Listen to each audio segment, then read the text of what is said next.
అనకాపల్లి జిల్లా బాణసంచ పేలుడు ఘటనలో మరణించిన మేడిసి హేమంత్ కుటుంబాన్ని భీమిలి ఎమ్మెల్యే గంటా శ్రీనివాసరావు ఈ రోజు పరామర్శించి 15 లక్షల రూపాయల చెక్కును అందజేశారు. మృతుడు హేమంత్ స్వగ్రామం విశాఖ జిల్లా భీమిలి మండల మహాలక్ష్మీపురం. ఎమ్మెల్యేతో పాటు Bheemili CI, MRO, MPDO, Telugu Desam, Janasena నాయకులు పాల్గొని మృతుని కుటుంబానికి ప్రగాఢ సంతాపం తెలియజేశారు. మృతుని కుటుంబంలో ఒకరికి ఏదైనా ప్రైవేటు ఉద్యోగ అవకాశం కల్పిస్తామని ఎమ్మెల్యే గంటా హామీ ఇచ్చారు.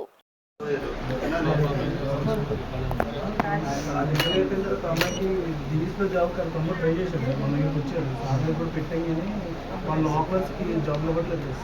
కంపెనీ అమ్మాయి ఎలా ఇంటి బయటికి వెళ్ళి పని చేయాలి. అమ్మాయికి పెళ్లి చేద్దాం తమ్ముడు చాలా కష్టపడి పని చేయాలి. అమ్మాయికి హెల్త్ కూడా బాగుంటుంది. అమ్మాయి